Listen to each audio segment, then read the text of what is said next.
નમસ્કાર, spike today ન્યૂઝમાં આપણું સ્વાગત છે। નગર પ્રાથમિક શિક્ષણ સમિતિ દ્વારા આયોજિત બાળ મેળાનું જ્યારે આયોજન કરવામાં આવતું હોય છે દર વર્ષની જેમ આ વર્ષે પણ વડોદરા શહેરના કમાટીબાગ સ્થિત જે બાળ મેળાનું આયોજન કરવામાં આવ્યું છે।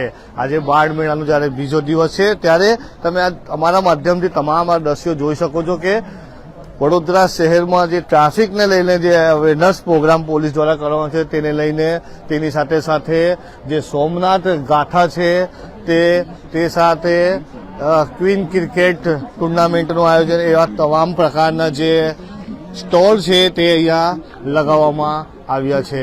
આ જૂનાગઢના દેશના 12 જ્યોતિર્લિંગમાંથીનું પ્રથમ જ્યોતિર્લિંગ સોમનાથ ગુજરાત રાજ્યના સૌરાષ્ટ્ર પ્રાંત દક્ષિણ અને ચંદ્રાતન સરા દક્ષિણ પ્રજાપતિના અક્ષરમાં મુક્ત આપનાર સોમેશ્વર મહાદેવ બિરાજમાન છે તેવા સોમનાથ મંદિરનું જે આબહુ જે આવૃત્તિ છે તે બનાવવામાં આવી છે। આપણે જે બાળક છે તેનાથી પણ આપણે વાત કરીશું। જી બેટા, બાળ મેળાની અંદર આ સોમનાથજીનું મંદિર બનાવવામાં આવ્યું છે, શું કહેશે? કઈ સ્કૂલમાંથી તમે બનાવ્યા છો અને કેટલા ટાઈમ જાઓ?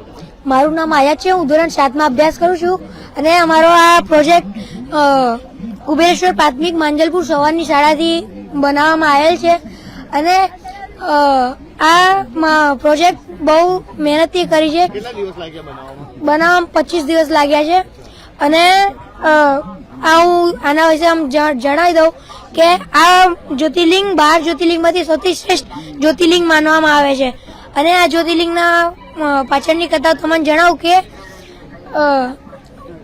ચંદ્રદેવે પ્રજાપતિ દક્ષે શ્રાપ આપ્યો તો ચંદ્રદેવને કે હું તમને શ્રાપ આપું છું, તમારો ક્ષય થશે। અને પછી ચંદ્રદેવ ગભરાઈ ગયા અને પ્રભાસ પાટણ ક્ષેત્રે જઈને તપ કરવા માંડ્યા અને તેમના તપથી પ્રસન્ન થઈ ભગવાન શિવ ભોલેનાથે કીધું કે હું તમને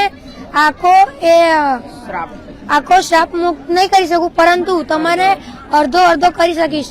એટલે 15 દિવસ ક્ષય થશે અને 15 દિવસ વૃદ્ધિ થશે। આ સોમનાથ મંદિરના પાછળની કથા છે। આ બનાવવામાં કેટલો દિવસ લાગ્યો? 25 દિવસ। શું નામ છે તમારું? મારું નામ આઝાદ।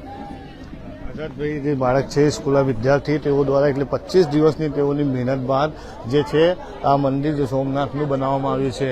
રુદ્ર દ્રષ્ટા અટલ બિહારી વાજપેયીજીના જે છે તેના ઉપર પણ જે સ્ટોલ છે તે લગાવવામાં આવ્યું છે। સાથે સાથે આપ જોઈ શકો છો કે અટલ બિહારી વાજપેયી સરકારની ઉપલબ્ધિઓ આ જે છે તે બતાવવામાં દર્શાવવામાં આવી છે। એટલે તમે જોઈ શકો છો કે આપણા સાથે એક ટીચર છે, આપણે તેનાથી વાત કરીશું।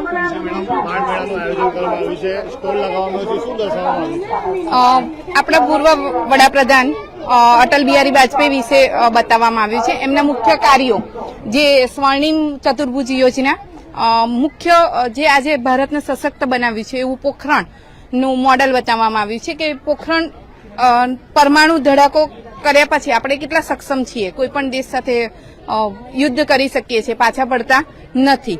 બીજું એમનું એક કાર્ય હતું કે જી રામજી યોજના કે જે શ્રમિકોને સારી એવી ફેસિલિટી આપે છે, સશક્ત બનાવ્યા છે, માણસને રોજગારી મળી છે। પોખરણમાં એક એવું હતું કે ગુપ્તચર કે જ્યારે અમેરિકન એજન્સી પણ નથી પકડી શકી કે આ પરમાણુ પરીક્ષણ ભારતે કરી ચૂક્યા છે। એક જ દિવસમાં 3 વખત પરમાણુ પરીક્ષણ થઈએ। એના શીતલ પટેલ દ્વારા જે માહિતી છે તે આપવામાં આવી છે કે અટલ બિહારી વાજપેયી સરકારમાં જ્યારે કરવામાં આવ્યું આપણા જે છે કાઉન્ટર નંબર 10 ઉપર ક્વીન ઓફ ધ ક્રિકેટ એટલે જે મહિલા ક્રિકેટ જે ચાલી રહ્યું છે તેને લઈને સ્ટોલ જે છે તે લગાવવામાં આવ્યું છે। મારો જન્મ આંધ્ર કર્ણાટકની બોર્ડર પરના એક ગામમાં થયો હતો। મારી દ્રષ્ટિહીનતાને મારી કમજોરી ન સમજતા મેં ક્રિકેટમાં ઝંપલાવ્યું અને અમે 2025માં T20 વર્લ્ડ કપ જીત્યા। ભારતીય મહિલા બ્લાઇન્ડ ક્રિકેટ ટીમ તાજેતરમાં જ શ્રીલંકાના કોલંબોમાં યોજાયેલ પ્રથમ T20 વર્લ્ડ કપ જીતીને ઇતિહાસ રચ્યો છે, જેમાં અમે નેપાળને 7 વિકેટે હરાવી હતું। Thank you. જે બાળક છે આપણે તેનાથી પણ જે છે વાત કરીશું। જી બેટા, આજે મહિલા ક્રિકેટ ટુર્નામેન્ટના દ્રશ્યો બતાવવામાં આવે છે, શું કહેશો? આ જે ક્રિકેટ ટીમનો અમારો પ્રોજેક્ટ છે એમાં અમે 2 નવેમ્બર 2025 ના દિવસે સાદી ક્રિકેટ ટીમ અને blind cricket team world cup જીતે તે વિષયનો અમારો પ્રોજેક્ટ છે. કેવું લાગી રહ્યું છે બાળ મેળામાં પ્રોજેક્ટ લગાવીને? બહુ સારું. કેટલા વર્ષોથી તમે આ પ્રોજેક્ટ લગાવો છો? મારો આ પહેલો વર્ષ છે હજુ. શું નામ તમારું? તૃપ્ત. કઈ સ્કૂલમાં ભણે છે? ડોક્ટર સર્વપલ્લી રાધાકૃષ્ણ પ્રાથમિક શાળા. આપ જોઈ શકો છો કે નાના નાના ભૂલકાઓ છે તેઓને કેટલો ઉત્સાહ છે. એટલે એ પોતે દીકરી છે અને જ્યારે મહિલા ક્રિકેટ જ્યારે હવે આગળ વધી રહ્યું છે તેમાં જે અર્પિત કૌર અને સ્મૃતિ મંથનના જે પોસ્ટરો સાથે અહીંયા ટ્રોફી રાખવામાં આવી છે. આપ જોઈ શકો છો આપણા સાથે જે ભાઈ આપણે જે નથી પ્રોજેક્ટ કમિટીના અધિકારી છે તેમનાથી પણ વાત કરીશું. જે શું કહેશો, પ્રોજેક્ટ કમિટીના અધિકારીઓ છે આગળ પ્રોજેક્ટો લાગે છે? નગર પ્રાથમિક શિક્ષણ સમિતિ આયોજિત 53મા બાળ મેળામાં પ્રોજેક્ટ કમિટીમાં જ્યારે આજે 29 જેટલા પ્રોજેક્ટો જે શાળાએ સરસ એક અલગ અલગ ટોપિક પર અલગ અલગ થીમ પર તૈયાર કરેલ છે, જેમાં ઘણા આકર્ષણનું કેન્દ્ર છે. વંદે માતરમ એટ 150, સરદાર વલ્લભભાઈ પટેલ, એકતાનો પર્યાય, જ્યાં આપણે કૃષ્ણ સુદામાની મિત્રતાનો એક એ બતાવ્યો છે, જલિયાવાલા બાગ છે. એવા ઘણા પ્રોજેક્ટ છે જે તમામ પ્રોજેક્ટ ખૂબ જ સરસ રીતે રજૂ કરે છે. શાળાના શિક્ષકો બાળકોએ ખૂબ મહેનત કરી છે અને ખૂબ જ ટૂંકા સમયમાં આટલા સરસ મેળાનું આયોજન અને આટલા સરસ રીતે કર્યા છે એ બદલ તમામ શાળાના શિક્ષકો અને બાળકોને હું અભિનંદન પાઠવું છું.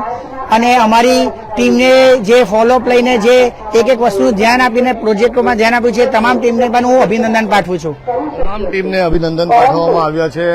તમામ જાતના જે પ્રોજેક્ટો છે તે પ્રોજેક્ટો અહીંયા જે સ્ટોલ છે તે લગાવવામાં આવ્યા છે.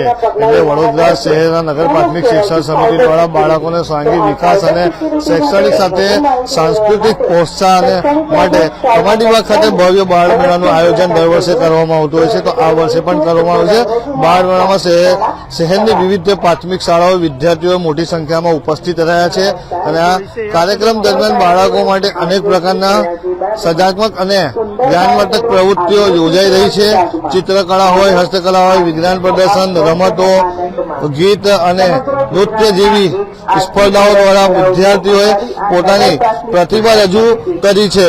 બાળકો જે બાળ મેળાનો મુખ્ય હેતુ બાળકોના આત્મવિશ્વાસ વધારવા, નવી બાબતો શીખવા પ્રોત્સાહિત કરવું અને રમત ગમત શીખી વધુ વિચાર મજબૂત બનાવે તે જે છે તેને લઈને આયોજન કરવામાં આવ્યું છે. કમાટી બાગમાં વાતાવરણ આનંદમય બની ગયું છે અને બીજો દિવસ હોય ત્યારે જે તમામ જે પ્રાથમિક શાળાઓ છે તેઓ દ્વારા તમામ પ્રકારના જે સ્ટોલો છે અહીંયા લગાવવામાં આવ્યા છે અને નાના નાના ભૂલકાઓને અભ્યાસ સાથે રમતગમતમાં પણ આગળ વધે તે તમામ ઉમદાપૂર્વક આ આયોજન કરવામાં આવી રહ્યું છે. કેમેરા પર્સન રાહુલ કપ્તાન સાથે હું Abrar Saiyed, Spark Today News, Vadodara.